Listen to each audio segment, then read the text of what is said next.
So it turns out I seem to like to do hive checks at the peak of the hottest part of the day. Anyway, welcome to Apiary Art Farm. My name is Thomas. So today I'm out in the apiary. Got to do some regular checks on a handful of the hives. We've got 8 hives. I try to do 4 and then 4. But I'm particularly interested in our purple hive. That was a nuke that we bought this spring, and they were doing really great. They were filling out the super and doing awesome. Let's see, a week ago I kind of peeked in. There's like a little viewing window because it's a flow hive, and there was tons of activity and they were going crazy. And then on Thursday, so about 4 days ago, by the way, today is Memorial Day, May 31st. I hope you guys are celebrating, or remembering rather, safely. 4 or 5 days ago, I peeked into the purple hive again, and there was almost no activity in the super, just a few bees, and it seemed like less activity out front. So I wonder if they swarmed on me. I'm not really sure. So we're going to take a look at purple hive, yellow, Hoover hive, and the green swarm today. So stand by. Oh, by the way, what are the odds that I'm going to complain about the heat at the end of this video? Pay attention, no sweat, the hair is, not bad. We'll see what I look like at the end. What I'm going to be looking for, actually I should put my glasses on, is evidence of a queen. Because if they swarmed last week, I'll also look for swarm cells, but if they swarmed last week, there might be a virgin queen. She might have gone out and mated by now.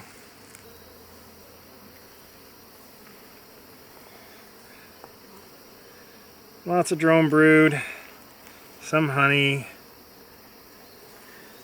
I would normally be concerned about all the drone brood, but I mean, if our queen came up here, that's what she's gonna lay. Those are bigger cells. Yeah, these boys have to go. There's so many of them.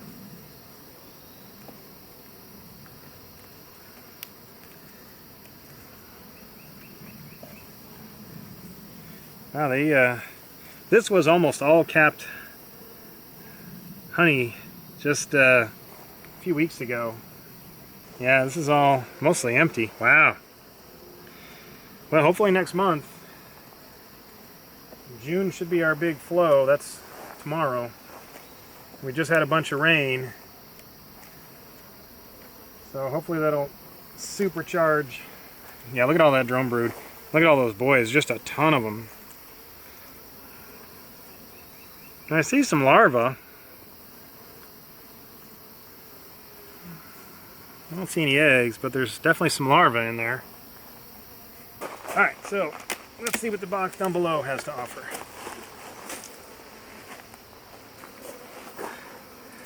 Ton of pollen.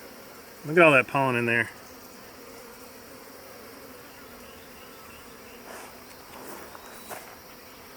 Ton of pollen on this side too.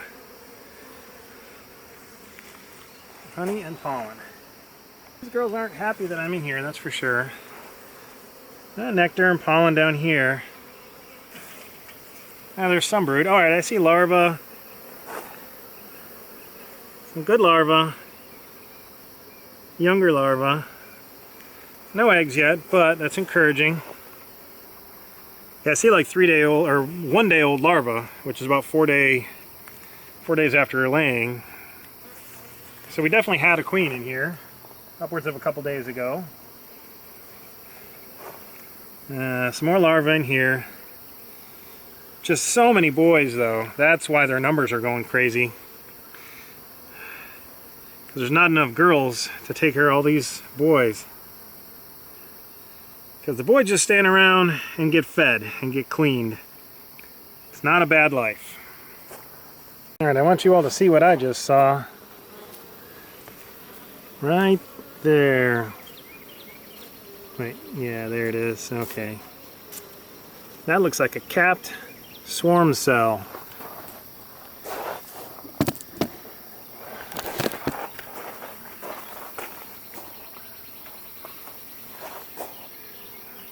With attendants all over it.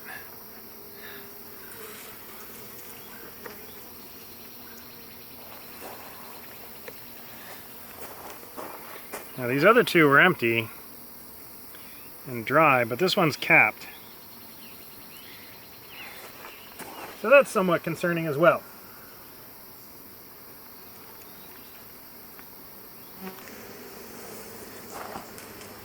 Oh yeah, that's good stuff. That is some good capped honey, a little bit of drone brood. Actually, that looks like that might be regular brood. It's difficult to say. But again, I'm not running a queen excluder between this and the deep down below because this is my winter plan. I'm gonna leave them with this deep and medium. So I'll let them manage it however they want. Oh, this is a heavy frame. Look at all that capped honey on there. These girls are... Purple Hive was killing it. And maybe they swarmed. And now Yellow Hive is picking up. Alright, so here's a good frame to show the difference. This is honey here. This is regular brood. And these taller ones, this is drone brood. You can see the regular brood, and you can see the drone brood is taller. I don't know if you can, there we go. So that is the difference. Drone brood, it's bigger cells because drones are bigger boys. They take longer to emerge, and that is why the Varroa mites like them, because Varroa reproduce in the capped cells. So if the longer they're in the cells, the more they can reproduce. So they like the drone brood because they can be in there longer and reproduce more.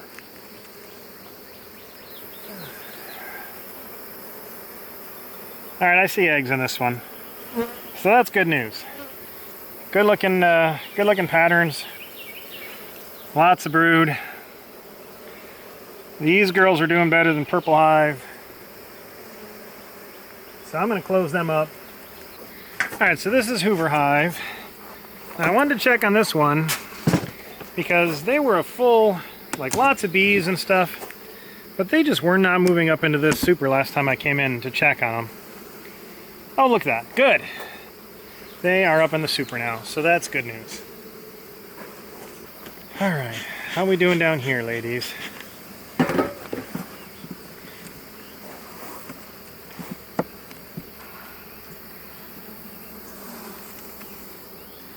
Well, I got some nectar in here. That's good. Nectar in there.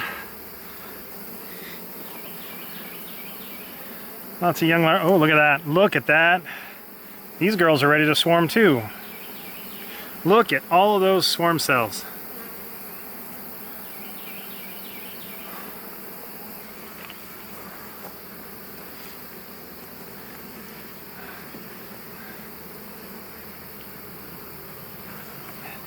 I have said that if they want to swarm, I'm going to let them. Kind of doing more of a natural Varroa treatment in a sense. Because the brood break helps to slow down the rate of Varroa mite reproduction. There's a lot of girls in here, but I haven't seen eggs. And those swarm cells are all capped. There's more on this frame as well. Let me shake these girls off so you can see here.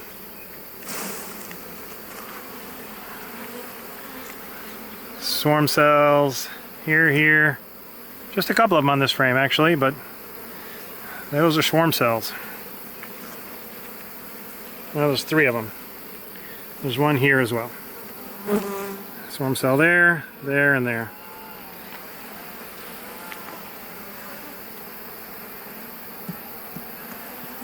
So what I could do is split this into a couple of hives, and I may do that. I gotta do that tomorrow though if I'm going to, because I feel like those queens are about to emerge, and if I miss that and they emerge, they are gonna go around killing all the unemerged cells. How we doing down here, girls?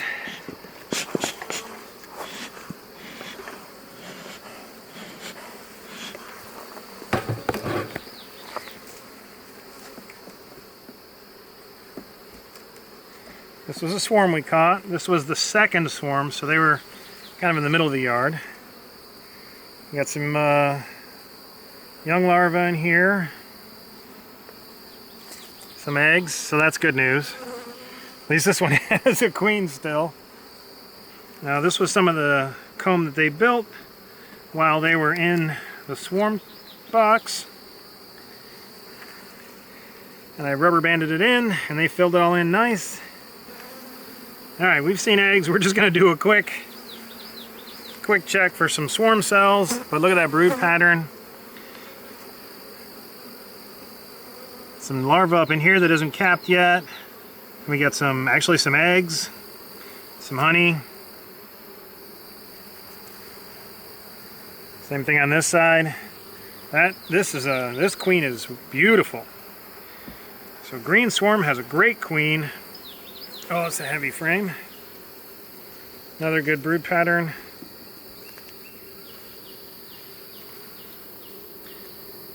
And you can see this all hatched out.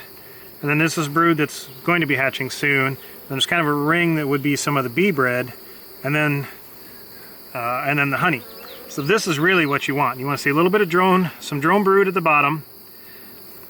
The regular brood for the regular, the girls, the workers, in the center. She usually lays in the middle first and then works her way around. And so she's probably laid in here again. But these mature first, so they actually emerge first. This is a beautiful looking frame. Yeah, and she's laid in here again. There's larvae and stuff in here already. So these girls, well, they still have work to do in the box above. So they're not ready for another box. But they are going to explode in population soon. And this is a super heavy frame. It's got to be full of honey. Look at that. That's almost all capped. Some beautiful honey. Same thing on the other side, although the queen got in there and laid.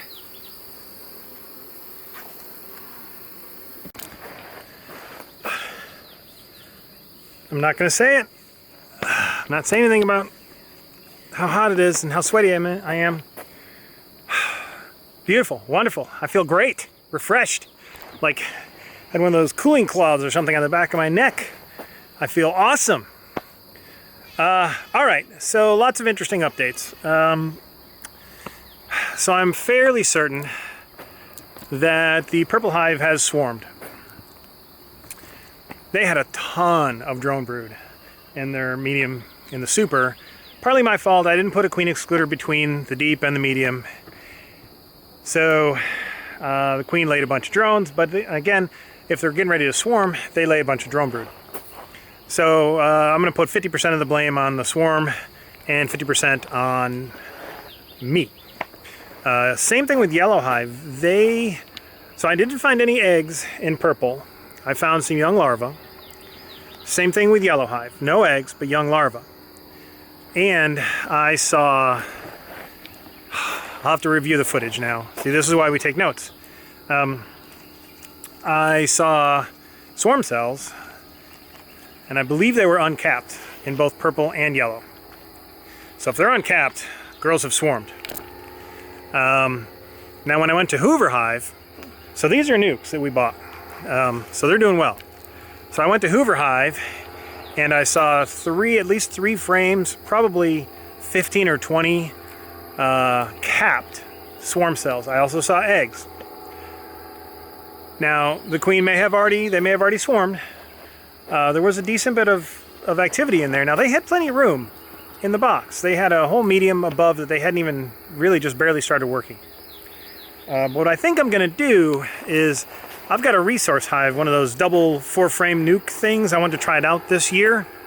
So I think I'm going to take a frame with the cap cells, put it in one side, a frame with cap cells, put it in the other side, some honey, some empty comb, maybe some brood comb, and we'll see what we can do with those, take advantage of those swarm cells. So I'll leave at least one with swarm cells in Hoover hive, and I'll put one in each of the resource hives, and we'll see how that goes. Green swarm, they're looking great. That queen is she's making some beautiful brood pattern. She's filling up that box. They're filling up the medium above. So I'm happy with green swarm. I went ahead and put another box. I mentioned this in my last video that I needed to put another box on top of the pink swarm. So I put a box on top so they can grow up into that. So things are looking good in the apiary. Again, I said this on the video earlier, but I may edit it out. Sometimes I do that. If my colonies want to swarm, I'm going to let them swarm, let them grow their own queen. I want bees to go out into the world and become native feral bees. If I can, expand the apiary from that, then, bonus. But that brood break really helps keep the varroa mite numbers down. So I'm trying to do a little bit of a mix of kind of a natural, how they do it in the wild, and try and keep the varroa control down pretty well that way. Now, I found a ton of drone brood in both purple and yellow, and I killed a bunch of it because they have plenty of drones. And I found 0 mites. Now, I didn't do a thorough in-depth check, but I did not spot a single mite. And that's really good news. Mites love the drone brood because drones take the longest, so they're in capped cells the longest, and that's where the varroa mites reproduce, is inside the capped cells. So they like to reproduce in drone brood because that's more time in there, they can reproduce more, so more mites. So with all that drone brood, I didn't see a single mite in any of the cells that I pulled back. So that's good news. Next week, probably next weekend, I'm going to actually do a mite check of a couple of the hives, maybe one of the swarms and one of the nukes. And we'll see how that goes. So, yeah, I think that's about it. Good wrap up. I'm encouraged by what I saw. I'm happy they swarmed. I'm also sad that they swarmed because they were going gangbusters filling up those honey supers, and I was really hoping to try out the flow hives this year. So we'll see how that goes. But yeah, it's all good news. I'm happy with what I saw today. So thanks for checking in, guys. Be well, be safe, be happy. Definitely be safe on Memorial Day today. Be thoughtful and remember the sacrifices that those before us have made so we can enjoy this freedom. And let's not forget, that's what Memorial Day is about. It's not about beer and hot dogs and burgers. It's about remembering those who've served and those who've given the ultimate sacrifice. On that note, be well and be mindful of the bees. We need them. We'll see you next time.